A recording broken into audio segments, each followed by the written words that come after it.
There's a muscle in your neck that can cause a host of problems. Neck pain, headaches, dizziness, loss of equilibrium. It can cause tearing in your eye, throat pain, ear popping, facial pain, poor posture, and a host of other things. In fact, if you can fix this magic muscle in your neck, you just might be able to fix all of those problems. Let me show you how. The muscle we're talking about is your sternocleidomastoid, or short for SCM.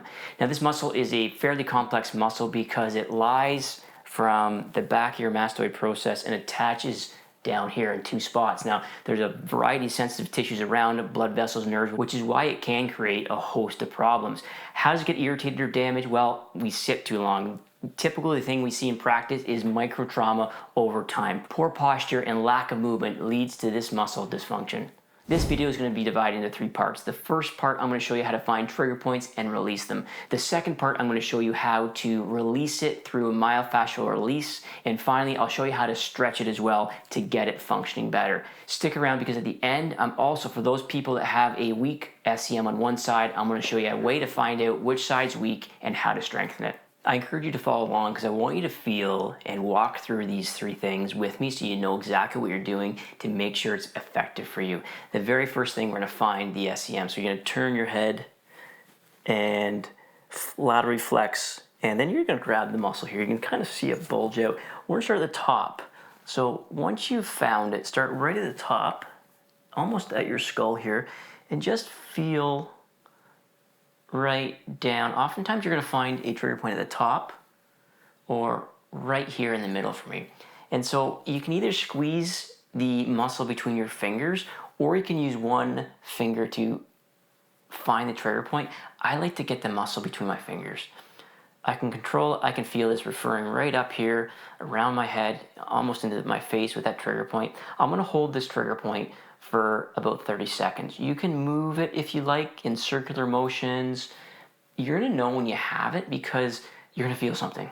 If you don't feel anything, then you're not on a trigger point. Continue to search all the way down. And some of you might feel it right above your clavicle.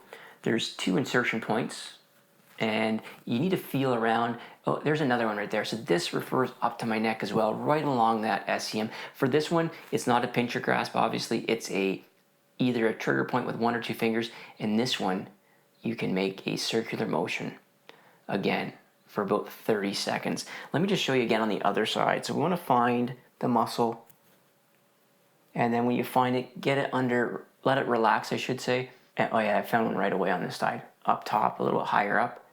Again, these muscles are under a lot of stress because we sit a lot, we don't move much, and they are very common culprit of dysfunction in the cervical spine, causing, like we talked about at the beginning, of a variety of symptoms, not just neck pain and headaches, but some pretty interesting neurological symptoms. There's another one down here. So for each of you, you'll find it in a different place. You might have to search a bit, to find that muscle. Just take your time. And, if you go deep enough, you're going to probably find some trigger points beneath that muscle in your scalenes as well. You can kind of hit them both at the same time. But really our focus here is, as I say, this muscle here. So I hope you found that helpful with the trigger point. We're going to go into a fascial release, or a myofascial release. And this one is very similar. You're going to find the muscle, and then all we're going to do is rotate our neck as we pull the muscle down. So we're going to be pulling on an angle. Again, you can start at the top, rotate all the way to one side, and then as we turn, keep the muscle between your fingers and pull down.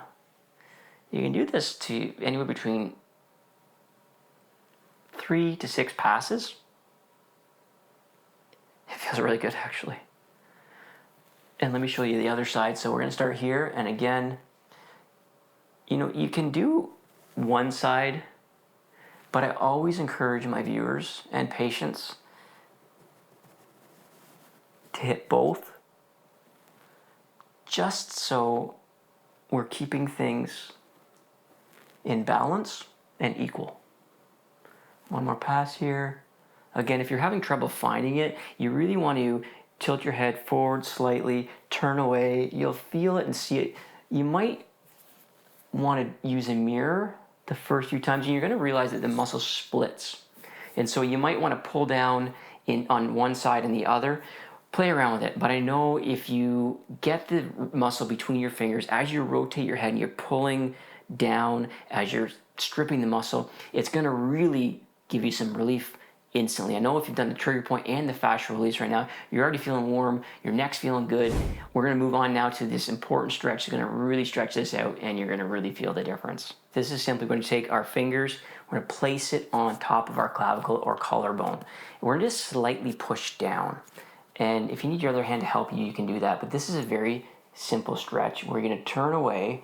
Already, can I feel it? And then just extend up.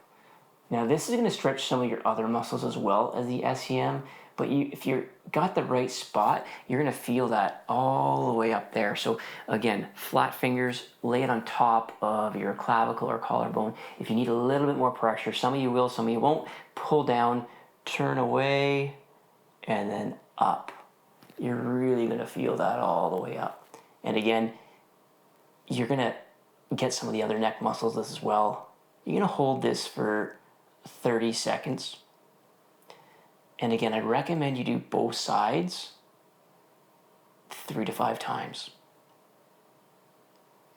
And as you get into the stretch, you can move up further as the muscle starts to relax to really get that muscle deep. Now, for this exercise, when you're doing your head movement, some of you that may experience dizziness either from the inner ear or from your neck, you need to be careful with the movement so you're not stimulating or irritating your dizziness. So just work with it, slowly start to the side and then move up to make sure you can handle that. Now, one of the final things we want to talk about is sometimes one of these muscles will create an imbalance because one will get weaker on one side. It might be because you're favoring one side, you're always looking the same way. Whatever the reason, a simple trick to know which is which, you need to kind of visualize and maybe use a mirror. You want to activate the muscle, so you want to turn away and down. Just grab and feel the cross-sectional area of the muscle. If you can really notice one that is thinner, it's not as prominent, then that can tell us two things. One, the one that's bigger might be tight, you need to stretch it. Or two, the smaller cross-sectional area might be weaker. So how do you stretch that? Well, to strengthen it is very simple with an isometric stretch. So let's assume this one's thinner and you know it's weaker. Then we're going to go into the movement, and all we're going to do, like I said, is push into the movement to get that muscle to fire. You're going to hold this for 5 to 10 seconds and then relax. Same thing, get the muscle to fire, 5 to 10 seconds, and then relax. You can do this daily up to 5 sets. Now this would be a time, if you're certain and you know the one muscle is smaller, weaker, you can do a unilateral movement because you're trying to strengthen that muscle. I hope you work through that with me. I know if you start with the trigger point and then you work into the fascial release and then the stretch, and for some of you that need to strengthen, you work into that as a routine. It doesn't take long. I know if you do that on a consistent basis, you're going to start to notice a change in some of the symptoms we talked about at the beginning of the video. If you have a comment or question, please leave it below. I do my best to answer all those questions as soon as possible. And if you're new to my channel and you like the content I'm putting out, maybe you'll consider subscribing so you can be informed when I upload a new video. If you want further connection and more input in the channel, maybe you'll consider joining my membership as well. I appreciate you taking the time to tune in with me today. I can't wait to see you in my next video. Until then, stay well.